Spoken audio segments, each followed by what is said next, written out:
Woodstock Fruit Festival, we'll see you there, August 20th, 28th, 2012. New shirt, so you can see that. I love carbs, 30 bananas a day.com. Organic cotton too, I think. I think we sell them on our website. So anyway, question of the day is, hey Durham Rider, latest news is Lance Armstrong on the Engine 2 diet. Would love to hear your comments. Hopefully he'll find his way to the fruit. That's not really a surprise for me because breakfast, we've got 15, 16, 17 bananas in there. This is really good for my friend Gavin, organic banana farmer in Australia. We get 40 kilos of organic bananas, farmer direct. 40 kilos for $100 US. And they're really good quality. It's fantastic bananas. So thanks, Gav, for growing our breakfast, lunch, and dinner.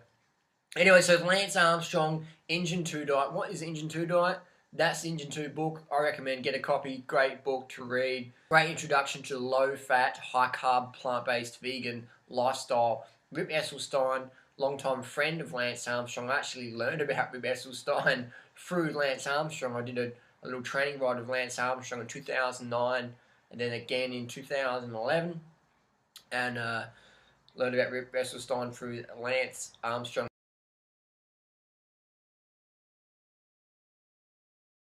I've been reading all of Dr. Esselstyn's clinical data on reversing heart disease for a plant-based lifestyle. And here's Dr. Esselstyn's book. Here it is here. It's on my fucking floor. I don't have to put it on the screen. Here it is here. Reversing Heart Disease, Dr. Esselstyn. So there you go. Great book, and it's jam-packed full of recipes, vegan, high-carb, low-fat. So that's a great book to give to people who go, I want to see some science, I don't believe it, I've read someone's blog and high fat's good for you, bacon eggs reverses heart disease. Great book to give to people like that who don't really understand the science yet. They're still caught in the bro science, dogma, propaganda. So you give them some real science, they're like, I can uptake that. Anyway, so Rip Esselstyn, Lance Armstrong, vegan, high carb, low fat. Lance has been high carb, low fat since his cancer reversal. If you read his book, he actually cites Rip Esselstyn back years ago. So Lance isn't new to the vegan concept at all. He's been using a lifestyle for over 10 years in staying trim, staying healthy, staying fit, staying fast, staying focused. Because low fat gives you that mental clarity. You can just focus a lot better when you're having low fat, because high fat gives you lipidemia. Look up lipidemia. All your red blood cells, all your cells get all stuck, coagulated together. Can't breathe, can't focus, blah, blah, all flighty, superfoody, cacao-y, wowy, caffeine addicted, things like that. So this is no news for me because, I actually read a newspaper article in 1999 when I was studying personal training, and I had a story about Lance Armstrong's recovery from cancer, and I talked about his new diet he was eating, where Lance Armstrong cut out dairy, red meat, and chicken, and cut out coffee.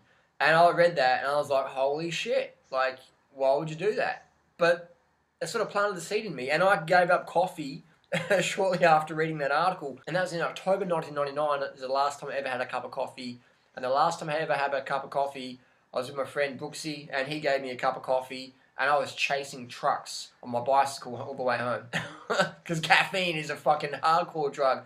Anyway, so Lance said he cut out caffeine, cut out red meat, dairy, chicken through his cancer, recovery, stuff like that, to boost his immune system up. And I was like, wow, that's like pretty full on, But that planted a seed in me, and then in 2000, when I started getting sick and stuff like that, I was like, well, Lance did it, and that sort of inspired me. A bit of a stepping stone, a bit of the seed that got planted, because I was just coming off the paleo primal diet, which almost killed me, but that's another story, which I've already covered. So anyways, Lance Armstrong, vegan, high carb, everyone's fueled on plants. You can't be a strong person if you're not eating most of your calories from plants. You got to have high carb, you got to have the sugar. The body runs on sugar. When you run out of sugar, you run out of energy. You run out of everything. Your nervous system can't function. Your immune system can't function if it doesn't get enough sugar. Nothing new at all. Athletes have been using plant-based diets for forever to get leaner, stronger, healthier, slimmer, trimmer, fitter, more mentally focused. It's just done. It's easy. It's common sense. I mean, last week, I got my ass kicked on a hill climb. And do you know who beat me? A fucking vegan. A fucking vegan beat me. This guy's been vegetarian for like 26 years, and now he's gone vegan for the last 2 years, and he kicked my fucking ass up a hill. Do you know how rare it is I get beaten up a hill? I mean, the only time I get beaten up a hill is when I'm riding with some Tour de France fucking champions, and they put the hammer down. But other than that, man, I ain't getting beaten up many hills. But a vegan kicked my ass last Tuesday morning. John, good work. So getting back to it, this is just a sign of things to come. The vegan, high-carb, low-fat thing, it's just snowballing. It's out of control. The fruit thing, everything's just getting out of control. Mainstream media, I just did mainstream Australian media. Over a few million people got to hear Banana Boy talking about the lifestyle. It's just getting bigger and bigger. YouTube's just exploding. It's non-stop. It's non-stop vegan rock around the clock. And ain't going anywhere. The time has come.